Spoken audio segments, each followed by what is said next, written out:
Okay guys, so just a little introduction for tomorrow with the non-farm payrolls, what we're going to be expecting for the information.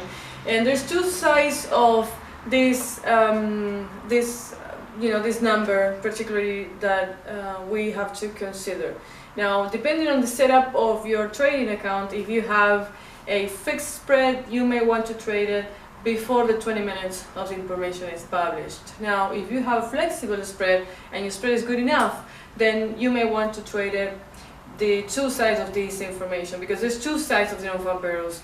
The information, once you have the confirmation of the price, you may want to enter before you got the info, because you got the like I said, the confirmation already on the market. So but if your spread is not good enough, and you also need to sum that you may have a wider situation of the spread, then you may want to trade the 20 minutes before, after the information is published. So there's two things here, and it all depends on your account that you're trading with. If it is a good spread, then you go ahead, and if you got the confirmation of the price, you enter before that is published, you can execute before. And if your spread is not good enough, then you go ahead and trade the 20 minutes afterwards. That's when information gets the first impact and the second impact, as we call it. Now, it is a, non-farm payrolls, it is a most traded information on intraday basis, and it's published once a month. So of course it's a huge opportunity, and particularly in this month of the year, it is statistically a bad number. So, and we saw today correction of the market that is not telling us that it is going to be a bad number, but it all depends on tomorrow. It is a strong seasonality. For the last 16 years, only 4 months the non-farm payrolls of August has been positive. So if tomorrow we have a good number, it's going to be against the seasonality of the non-farm payrolls statistically. So we were expecting a bad number, but maybe tomorrow is the exception one more time. So if that is the case, then we are going to be ready to buy dollar cut if we are above the low area. So that means about the 24.60, 24.70, that is a good buy price, and we're gonna just buy and get long until the first 15 minutes for sure. But you have to know also the dollar cut in particular, it is into a sell pressure area. So it is into a sell pressure area, and if we buy tomorrow, then you are against the pressure of the area. So make sure that you know the risk and what that implies. Regarding the euro-dollar, the cross-pair euro-dollar, we may get the chance to sell tomorrow, but also you need to know that euro-dollar is into a buy pressure area. So it's into a buy pressure area, and you want to sell that we are against the pressure of the area, and that increases the risk. So tomorrow we are below the 1920, 1930, 19 will be the perfect sell price tomorrow. If we are, the market is not defined yet on the area, then we might get the chance to buy up to the highs again. That means the area of the 1980, 1990, maybe 120. But if we buy, we are exactly in favor of the market area, so the risk is not important. Now, if we sell tomorrow euro-dollar, and that price has to be confirmed first, information is released, and also into a good price, because we cannot risk selling euro-dollar into the buy pressure that we are in now.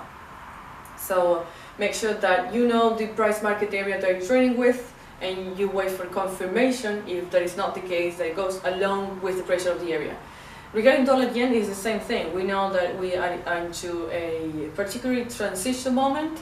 In the 110.06, it is the price that we expect tomorrow to go long if it is above 110.6, and to go short if it's below basically 110, a big bargain. That is the 100.06.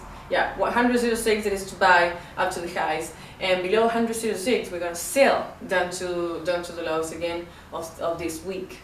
Now, we better sell because that is a lower risk for us. But if we buy, we have to make sure there is a confirmed price, and one more time, the 100.06, it is the price that we're after. If it is below 100, then we're just gonna short. That's it. Regarding gold, is the only one that is quite risky at the moment, because we are in the high area. We are exactly at the high prices. So if we are in the high area, then we have to consider that if we sell, it has to be a very good sell price and has to be confirmed also. That means minutes before the information is published, we need to have a confirmation on the sell price. So if we don't have confirmation, then we can just buy through the highs. And if we buy, there's no risk because gold is into buy pressure area above the 1300. But if we sell, it has to be really good confirmation price. Otherwise, we add risk to the entry because we are against the pressure of the area, and it's not worth it, especially particularly gold. And so that's what we expect tomorrow. And just make sure, be safe, and it's going to be great. It's going to be huge. And just make sure your mindset before the information is published is in the right place. Do not get scared. You may see the spread to widen a little bit here and there, but check the spread before you execute the market.